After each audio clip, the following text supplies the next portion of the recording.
This is the Open University.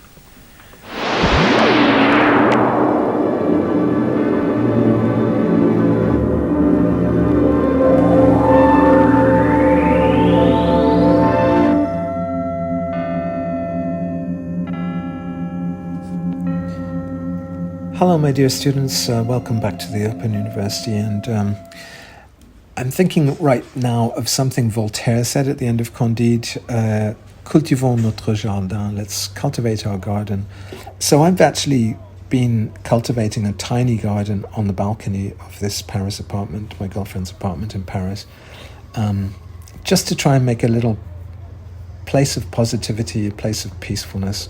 So today I was out there, it was 18 degrees centigrade, and I had, discreet music on. I had some short stories by Robert Walser. I thought I would also tell you about Extober. I've called this October Extober because my very first girlfriend came to Paris, Helen, and she gave me a whole bunch of letters which I'd written her in the 80s. So since you're my students of the Open University, and since these letters concern me having just graduated from university, I thought I'd read you some of the letters that date from the momentous time when I left. This is 1984. I'm 24 years old, and I've just graduated from Aberdeen, and I moved to London to start I say start my musical career, but actually I had already released one album on 4AD, but I went down to become Momus, essentially. 1st of October 1984. Almost 40 years ago, fuck. Dear Helen, flat 8, 158 Queenstown Road, Battersea. So at this point, I've moved to London. I'm staying in a flat that belongs to Malcolm Ross from Joseph K. and his wife, Susan. They've given me a room in this flat while I find my feet in London. Dear Helen, this will be in my address for the next few weeks and perhaps indefinitely. At the moment, it's rent-free. It's Malcolm Ross's flat, so Aztec Camera are paying, because Malcolm was playing with Aztec Camera. They are on a vast tour of Britain and America, so I'm on my own, caretaking. It's a dingy ground floor flat in a Victorian brick terrace just south of Battersea Power Station and north of Clapham Common, which reminds me of the Meadows in Edinburgh. It's dank, noisy and very burglarable, but has a pleasant kitchen at the end of a long passage and even a small garden with old furniture growing in it. I'm relieved to be rid of Babis and Alistair. Homeless, the Brixton flat fell flat. Their graduate-style double act was driving me crazy within 24 hours. Perpetual fantasy, exaggeration, competition, Babis's running commentary on his own practical affairs, his peeved baby talk with Katrine. Her boyfriend Keith was there too. Babis took me up to Hampstead to show me where he lived as a boy. His parents were postgrads here. It was a beautiful hot day, Saturday. Just as we were strolling past a charming overgrown cemetery towards Froghall, who should we meet but Arabella and Natasha? These were girls in my English lecture in Aberdeen, with another ex-Aberdonian, a boy with thinning ginger hair and self-deprecating nose. They looked as if they'd seen a ghost. Apparently that's where Arabella lives. Another small world experience. Last night I went out with Malcolm and the rest of Aztec Camera to a Chinese restaurant near Cambridge Circus, over £10 a head. My eyes bulged as Roddy ordered bottle after bottle of wine. Merciful, they subsidised my oysters, which tasted of sewage anyway. It turned out that Campbell, the bassist, Campbell Owens, the bassist in Aztec Camera, went out with my cousin Rachel. Isn't that a French film? Herself, the sister of my cousin Justin, whose Aztec Camera Sound-alike group has just signed to Chrysalis. This is Justin from Delamitri. That aside, though, London is unfamiliar. Oddly enough, it doesn't feel big. It just so happens that a short walk on the map takes an hour and a half. Page missing. Today I applied for a job in South Wales, writer for Laura Ashley's publicity department. I'd forgotten I applied for that. It's funny because one of the songs I was writing at the time, Third Party Fire and Theft, which ended up in the first Momus EP, mentions Laura Ashley. Steps like that, equally reckless and hypothetical, but one of them may trip one into consciousness and responsibility. Measuring myself up to job ads is like suffering ladlefuls of rather unpleasant adrenaline, both spiced with ego aphrodisiac, necessary for sex with a corporate partner one doesn't really desire. What will become of me, Helen? I so want to be Milan Kundera, and in my spare time, Jacques Brel. To those ends, I can never be reckless enough, and conversely, my life can never be too placid and eventless. I'm greatly enjoying the Book of Laughter and Forgetting. Another hub. One more and I'll be mobile and ready for all terrains like the Land Rover I sing about, but in more fertile territory, I hope. It's my song Land Rover, which ended up on Time Lord. Next letter, 8th of October 1984. Dear Helen Person, still Battersea Road, Battersea. My brain is reeling slightly from your letter, all that abstract feeling, that dialectic of love and doubt. I've got a feverish cold, and people with colds become thoroughly sensual. Just walking through the muggy, turbulent air of Knightsbridge and Pimlico is a challenge enough for a mind with a virus weighing on it, never mind your sweet but serpentine neverthelesses. You say you're tempted to find Aberdeen a depressing place. I don't think it's actively depressing, but rather that it's too unassuming to make a claim on your sensual attention, and so you walk around as if blindfolded. The pale pot plants of analysis thrive in the resulting darkness. My cold and I have the solution. Be like a cat caught in a downpour. Scamper under a bush and enjoy the aromas despite your damp fur. You see, just like you, I let my pen run away with me and produce stylese. Perhaps I'm also trying to score points off you with this rhetorical advice, but I feel slightly responsible for your analytical frame of mind. Weren't my letters to you in Paris like that? Let's put it down to Aberdeen, then, with the addendum that a change is as good as a poke in the critical faculties with a sharp stick. Do come and see me. I'm sure we fertilize each other in all but the dangerous way. Now let me quote you some sensual moments from the past week. Did I tell you that Babis and I met Arabella and Natasha in Hampstead? I think I did. Later in the week I went to Vidal Sassoon's Hair Academy in Mayfair. It took from 9:30 till 12:30 for an art director from Chicago and an Italo-Canadian trainee to give me a short back and sides like the ones I wept over at boarding school. In the salon, however, it looked wonderful. I was a very beautiful crocodile.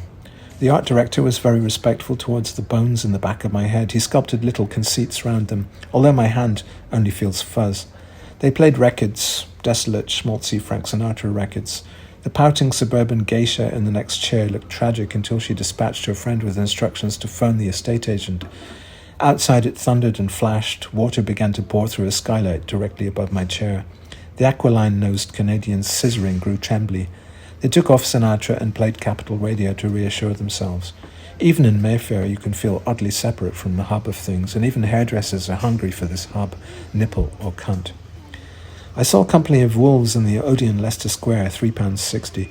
You would have liked the dreamed forest with its giant mushrooms, spiders, wolves.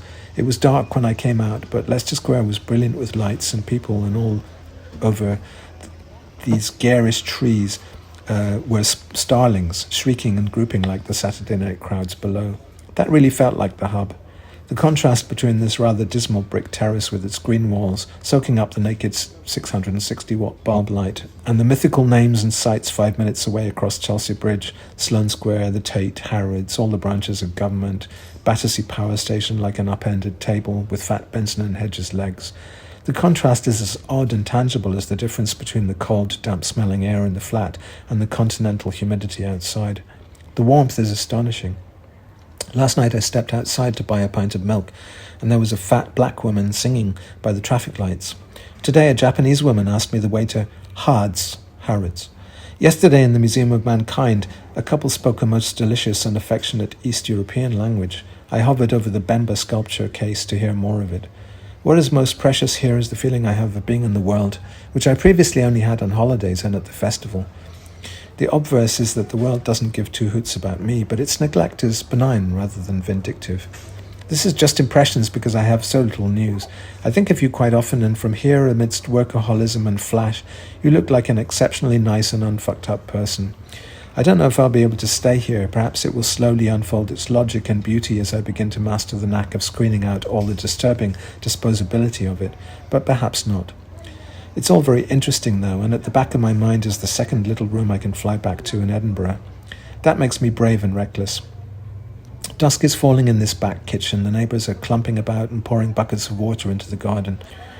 Next letter, 19th of October 1984. Dear Helen, I'm in the London School of Economics, a room in the Lincoln's Inn building, empty but for a rather large girl and me.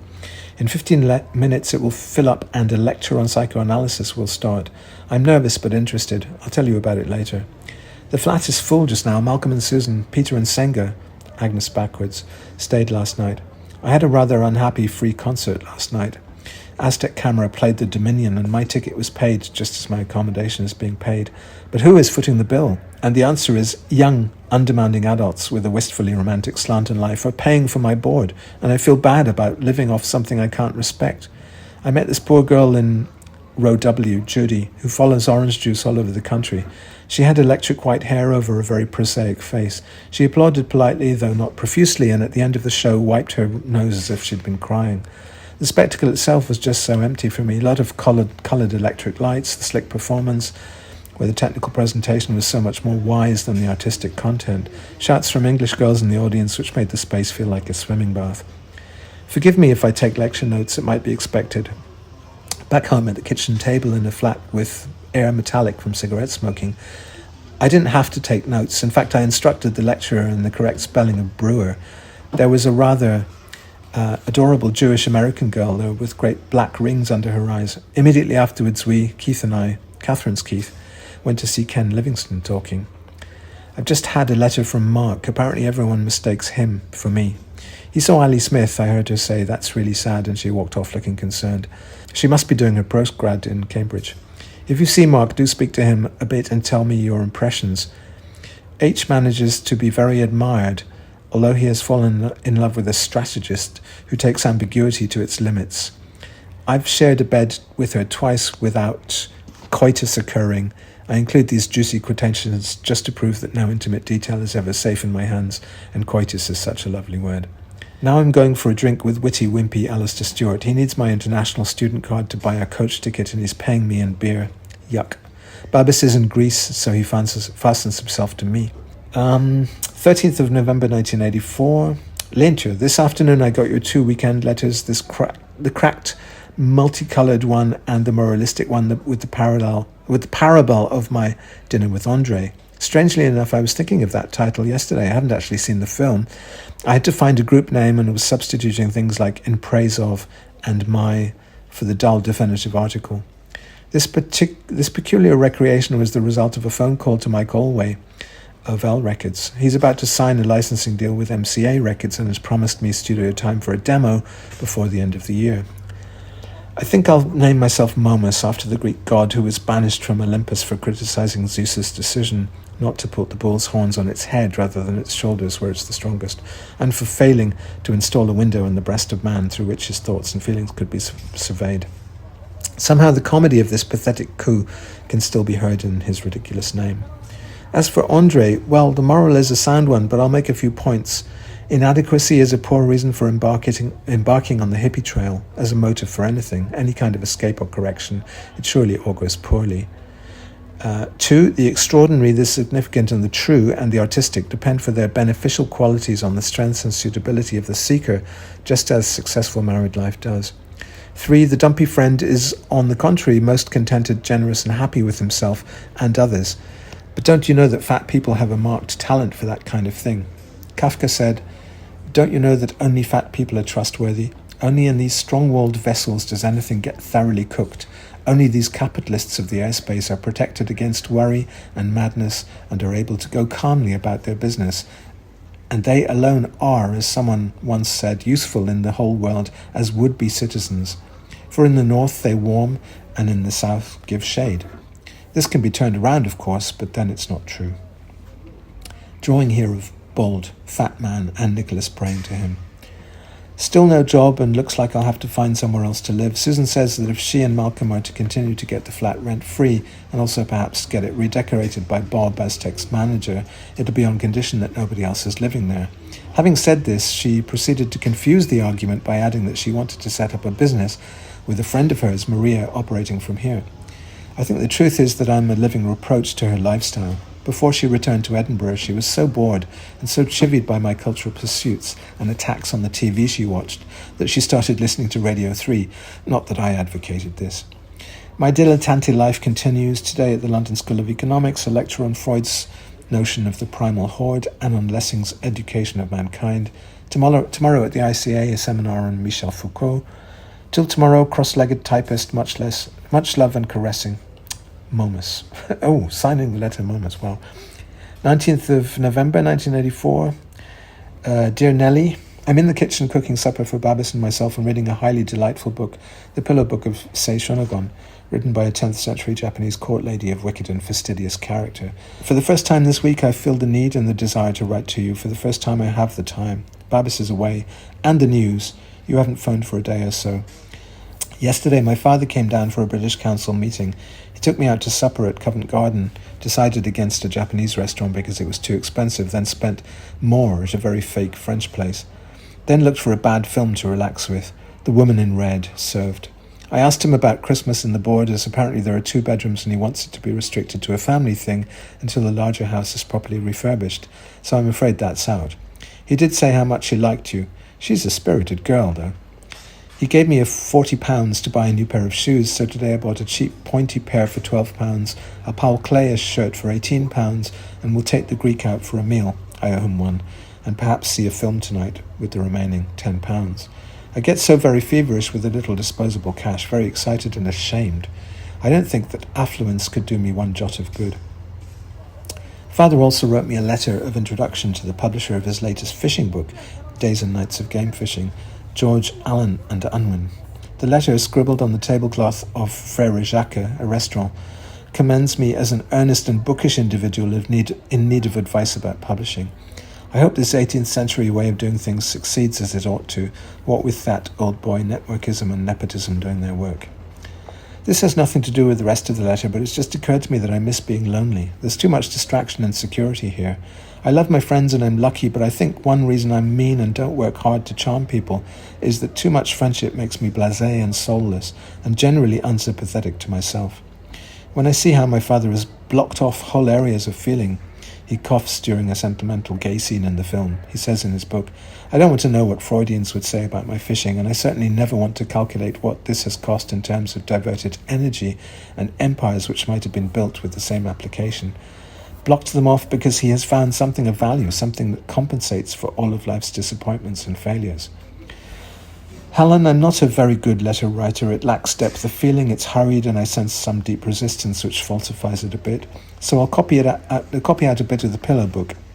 In the 7th month, when there are fierce winds and heavy showers, it is quite cool and one does not bother to carry a fan. On such days I find it pleasant to take a nap, having covered myself with some clothing that gives off a faint smell of perspiration. And from my own Pillow Book, in the Appalachian Mountains there is a ski lift consecrated to St. Francis in honour of the following miracle. When one of the generators broke down and 15 skiers were stranded for 8 hours, the gentle saint appeared on the slopes, made the sign of the cross, and brought mugs of oxtail soup to the discontented skiers.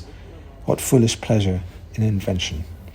This letter is irritable because my fingernail is digging into its neighbour's flesh. Now I'll cut it. Next letter, 26th of November 1984. Dear Helsinki, this is the first letter from Wavertree Road. I'd moved to this horrible room in Streatham, 45 Wavertree Road, SW2. This is the first letter from Wavertree Road. First impressions, it isn't as warm as I'd like, but too hot in the evenings. Not as quiet as the street looks, but in the evergreen outside the bay windows the birds make an agreeable din. I've never had such a large amount of useless space.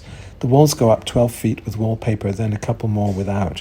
It's a double bedroom with a matchbox-sized bed, a soft mattress with a twee, toilet-covered counterpane of pink and blue roses, which I've rammed incongruously into the mouth of the prize feature, a splendid marble fireplace ornamented with cream pillars and empty concave alcoves which look as though they'd been looted of their statuettes.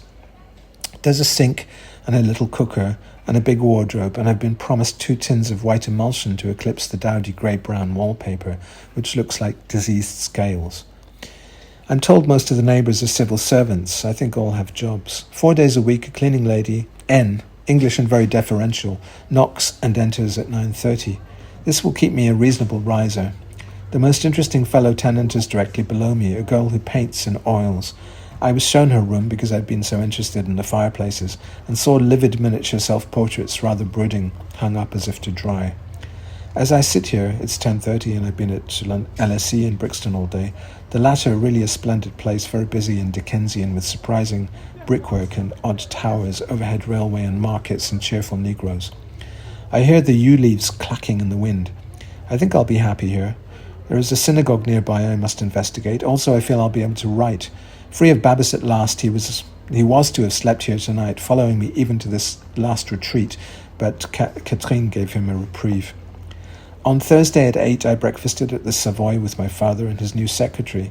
He's bringing my red guitar, a kind concession motivated, I'm sure, by his desire to associate himself in my mind with the Savoy razzmatazz. The trouble is, although I haven't heard much of the other tenants, nobody has even used the bathroom yet. I have the feeling that walls, floors, ceilings are very thin and that my songs will strike the ears of civil servants oddly. Well, I can be a singer during office hours. Do you know that almost 70% of the population of Nicaragua is under 15? That if the force of gravity were half as strong, we would hardly need any food? That Hegel said that a person occupied only in beholding another person would presently be nothing but this person? A good reason to end this letter before you become your contemplative boyfriend, Nicholas J. Curry. Next letter, Sunday, 13th of January, 1985. Dear Helen, here I am a week after speaking to you on the phone this morning too. Snow fell, but it had a very different effect, and I haven't had a letter from you or seen anyone socially.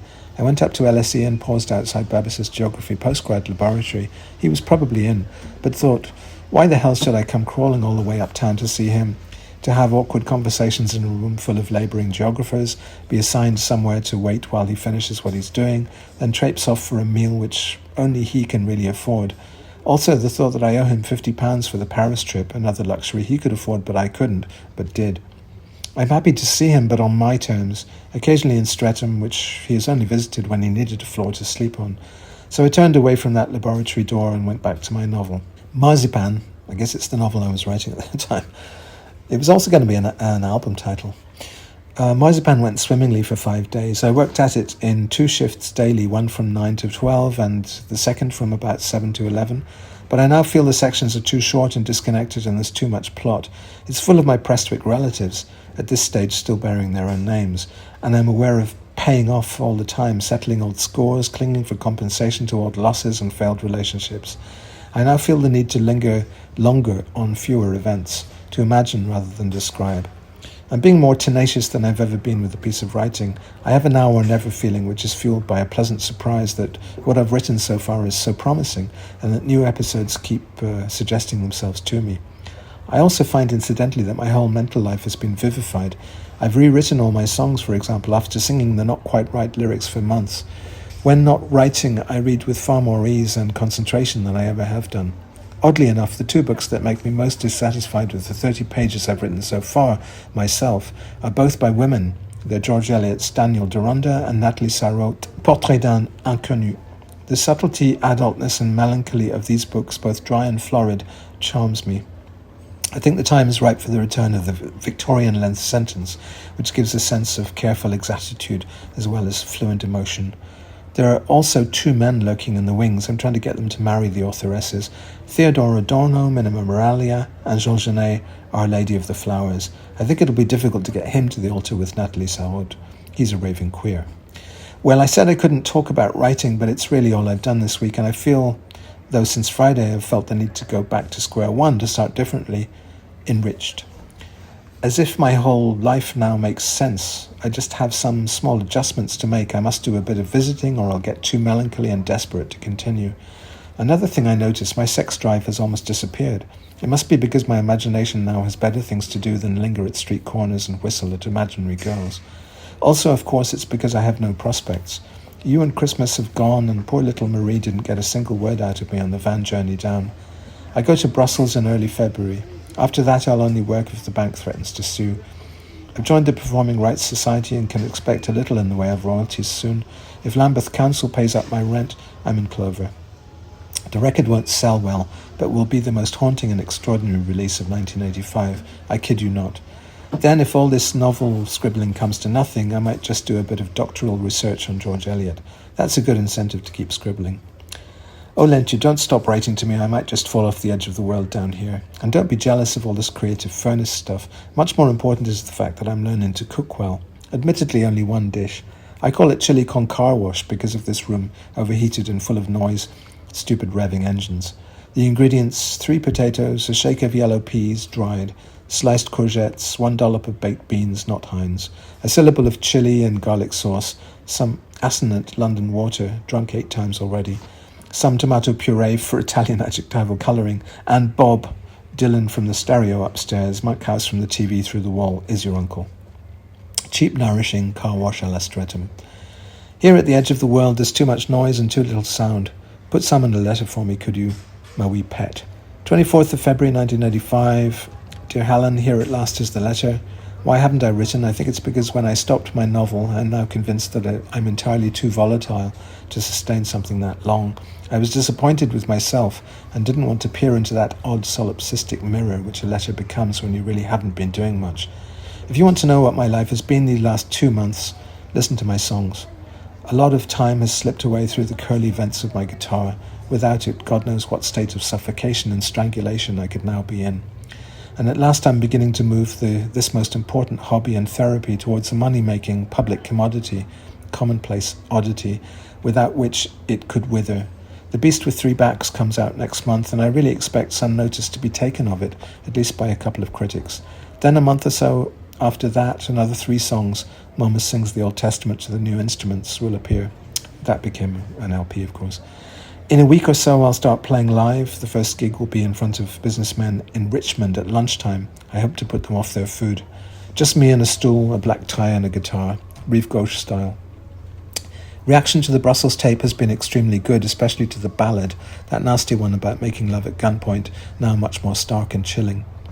I was in the studio from 5 till midnight on Thursday, 10 till 5 on Friday, 10 to 6 on Saturday. That's the absolute minimum you need to record and mix 3 songs. And if there's just you and one engineer who speaks English only at great cost to his stamina, it's exhausting. Actually, all this musician's talk is extremely boring and monomaniacal. I would give you impressions of Brussels, but already these have crystallized into press release items already used in postcards. A fussy, flimsy amalgam of France and Germany, Brussels seems to have been designed by someone with a headache. That's one. Here's another. A giant marble set rolling around the countryside of Belgium would wander perpetually, unable to find a hill to receive its kinetic energy. You see, already these impressions are over-polished like glittery souvenirs. A model of the atomium, a statuette of the pissing cherub who seems to symbolize les flamagons, who, as Brel puts it, pissent dans les deux langues. When I found out that Brel had recorded in my studio en route aux Fleurs, a little jazz club, restaurant in the red light district, I was overjoyed. I met Philippe, an ex-philosophy tutor who left Paris to become a pop star in Brussels. This is Philippe Auclair, Louis Philippe as he's known in his records. In Brussels, where he's about to make a Beach Boys pastiche for El Benelux. To live, he cooks food at Interference, the crepuscule cafe bar in the old central square. Philippe is mature and very friendly. Alain, the drummer I had to share a bed with.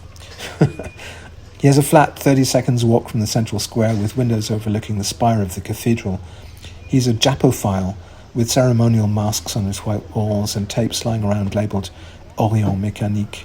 His own fusion of odd percussion and those curdling cat-like cries the Japanese are fond of uttering. Stacks of colour photographs show Alain, adolescent and fuzzy-muzzled, with frog lips, with his arm around girls in several indeterminate third-world countries, Thailand, Chile, Réunion. Alain's records fall into the coffee table category. He has books by Camus and Saul Bellow, but also a whole set of cheap French detective yarns and comic book thrillers. He takes a Polaroid of everyone who stays at his house. He almost forgets to take mine as he recognizes in me a certain disdain for his rather conformist efforts at discrimination and correctness. He's a good person, but he wants too much to be loved and to admire. Benoit, this is a description of Benoit Enibert, who was doing the artwork for Crepuscule. 33, Benoit is an artist who does the sleeves for Crepuscule Records. He's known as the Hermit of Brussels because he lives in the Crepuscule complex, working all night and never going out. When he's hungry, he takes the rather dusty food from crates in the cafe kitchen, puts it in the microwave and leaves his dirty plate by the sink when it's eaten. He would rather do posters than records, but likes my commission because it requires him to draw a snake, and besides liking drawing, he has memories of snakes from the time he lived in the Congo, where his father was a surgeon. I'd forgotten the snake was drawn by Benoit Enibert, gosh. He wants to go to London and be the designer for L Records. When he was 15, he lived in London, 1967, the summer of love. We both agreed that the 60s were much more important times than the present. To look at, Benoit is odd, though not ugly, with leather skin and a rather laminated face, a bit gypsy-like. He and I compete to be the more shy and awkward. In the club, he gets them to put on a video of Jacques Brel, Bliss. He sits opposite me in silence for an hour as I watch the banks of screens, often laughing at Brel's ridiculous gestures. When the barman knocks me as he passes and puts the music up so that I can hardly hear my foam earpieces, Benoit leans out and scowls at him. Later, he makes me supper in the microwave. Johann. I guess this was the guy running Himalaya, the company paying for my record, I'm not sure. A real businessman, but with a rather soft, poetic face under a receding cloud of blonde hair. He's always hurried, but when someone offers him a drink, seems to have plenty of time. It was Johann who put up the money for my record, but when he came to the studio, he asked if the copies could be made at double speed. He was prepared to hear it for the first time a la Mickey Mouse. Leva, Himalaya, Jay's company secretary. Whenever I phoned her from London, phone boxes asking to be rung back, she failed to do so, and meanwhile I don't know if I'll see these people again. The next record will probably be recorded in London. Mike has proposed LP set and made in Spain. As an offshoot of a licensing deal with a Spanish company, he can get free studio time in Madrid. He suggests that I go to various sites in Spain, castles, gardens, mountains, towns, write a piece of music in each, and record them in Madrid. The record could be called something like Momus in the Gardens of Spain. Typical Mike Allway. As you can imagine, I'm blissful at the prospect. I could even stay with my one-time heartthrob Paula, who now lives in Madrid with her sister Anna. Mike also promises money soon. He's about to get a deal from Virgin Records for all his artists. Yeah. He says I could get a couple of thousand right now, but if the single is well received, much more in a month or so. Is Mike all talk and no action? We'll have to wait and see. Anyway, I like his optimism. He's a live wire. You can't get a word in edgeways with him. He sits in his kitchen in Barnes, a rather Enid Blytonish district where the composer Holst lived, making 20-minute phone calls. He's a fan of Ealing comedies and suggested to me that I make a radio play, record, in that style, on the subject of a small business battling with only pluck and native cunning against multinational interests. I'm not sure about the politics of that, I said, severing the string from which this extremely tempting carrot hung. So you see, Helen, I'm making progress at least towards delightful castles in the air. There are patches of loneliness. I've even considered Lonely Hearts ads in city limits. But how could I afford a woman the way I live now? And I don't just mean financially. So don't worry. You're a carrot whose string I'm unlikely to sever in the near future. Love and crushes. Open University.